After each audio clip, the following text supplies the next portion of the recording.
Jangan lupa subscribe YouTube channel Metro TV News dan jangan lupa nyalakan notifikasinya. Dua bus Transjakarta terlibat kecelakaan beruntun di jalur bus MT Haryono, Jakarta Timur. 2 orang meninggal dunia dan lebih dari 30 lainnya terluka. Saat ini polisi masih menyelidiki penyebab pasti kecelakaan bus Transjakarta tersebut.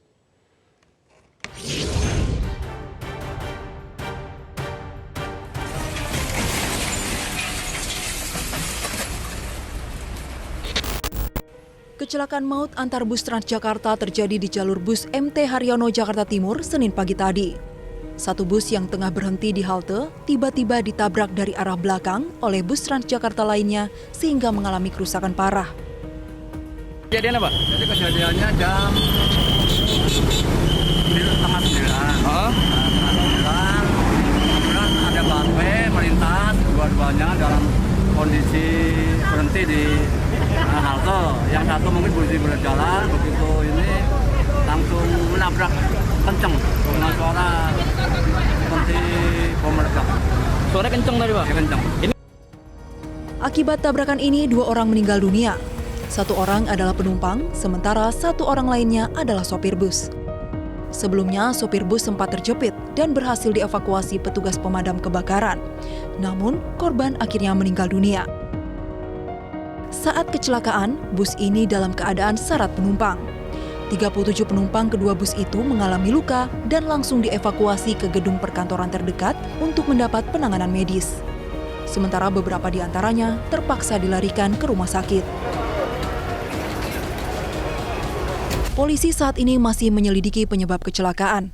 Dari hasil olah TKP awal, Dirlantas Polda Metro Jaya Kombes Pol Sambodo Purnomo Yogo mengatakan tidak menemukan ada bekas tanda ban yang melakukan pengereman.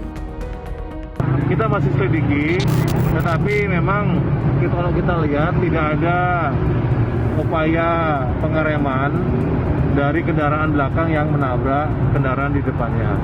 Ya, tidak ada skid mark juga di TKP dan kalau kita lihat posisi akhir kendaraan ini cukup jauh majunya, ada kurang lebih 15 meter dari posisi kendaraan yang harusnya berhenti. Jadi kan ini kedorongnya cukup dengan kecepatan cukup tinggi. Namun polisi masih akan memeriksa saksi di lokasi maupun penumpang untuk mengetahui pasti penyebab kecelakaan. Apakah karena sopir mengantuk atau ada kesalahan teknis pada sistem pengereman? Dari Jakarta, Sumantri, Metro TV. Ya pemirsa, bagaimana kemudian kondisi para korban kecelakaan bus Transjakarta dan juga kondisi terkini di tempat kejadian perkara? Kami akan bergabung bersama 2 rekan kami. Yang pertama ada Ruth Dio dari RSUD Budi Asih dan Nisrina Kirana dari halte busway di Cawang, Jakarta Timur. Selamat sore teman-teman, saya ingin ke Ruth terlebih dahulu. Bagaimana kondisi terkini untuk para korban yang menjalani perawatan di sana?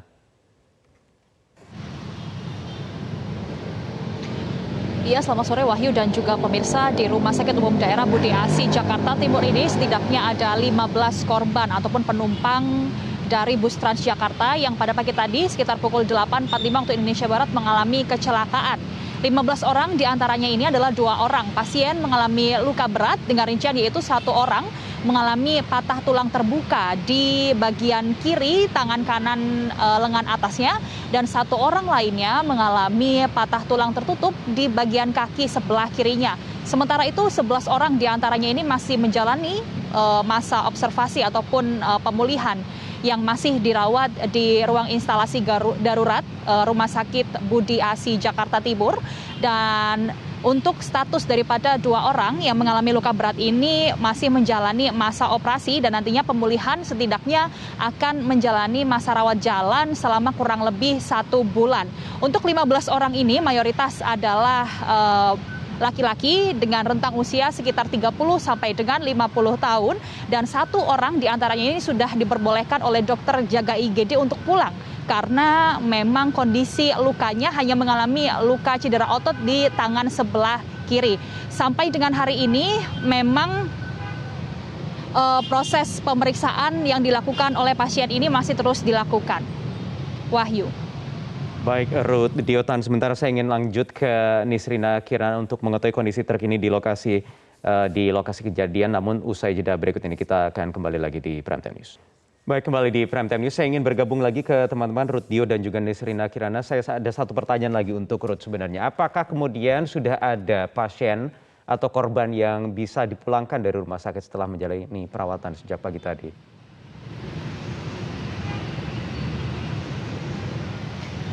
Iya Wahyu, dari ke-15 pasien ataupun korban Transjakarta pada pagi tadi memang ada satu korban yang sudah diizinkan oleh dokter untuk pulang pada siang hari tadi. Karena memang kondisinya memang tidak begitu parah, ia hanya mengalami luka cedera ringan yaitu luka di otot sebelah kiri sehingga dokter mengizinkan salah satu pasien dengan ini untuk pulang kembali ke rumah. Selain daripada itu, memang tadi disampaikan langsung oleh Wakil Direktur Pelayanan Rumah Sakit Umum Daerah Budi Asih menyatakan bahwa memang semua keluarga memang sudah datang ke IGD Rumah Sakit Budi Asih untuk melihat langsung bagaimana kondisi terkini daripada korban. Sehingga daripada hal ini memang tidak akan ada dibangun posko krisis center karena daripada pihak rumah sakit akan menyampaikan langsung kondisi terkini kepada pihak keluarga. Selain daripada hal itu, tadi juga pihak daripada Jasara Harja, Transjakarta dan juga kepolisian ini memang turut datang dan melihat langsung bagaimana kondisi terkini daripada pasien. Terkait daripada untuk biaya yang akan nantinya dibayarkan daripada korban kecelakaan ini, tadi kami juga menanyakan langsung kepada Wakil Direktur Pelayanan yang menyatakan bahwa biasanya pada saat terjadi kecelakaan lalu lintas ini nantinya untuk biaya akan ditanggung oleh Jasara Harja. Namun daripada hal ini kami juga belum mendapatkan informasi lebih lanjut bagaimana tentang nominal dan juga uang santunan yang akan diterima daripada para korban itu sendiri. Tadi pihak Transjakarta juga menyampaikan melalui pesan singkat menyatakan bahwa turut berduka cita atas kejadian yang terjadi di kawasan MT Haryono ini dan tetap bertanggung jawab penuh atas korban-korban yang berada di Transjakarta. Sekian Wahyu yang bisa kami laporkan dari Rumah Sakit Budi Asih. Kembali ke Anda di studio. Baik, itu Ruth Dio dari rumah sakit tempat para korban menjalani perawatan. Nanti ada Nisrina Kirana yang akan melaporkan suasana terkini di lokasi kejadian usai jeda berikut ini. Tetap bersama kami.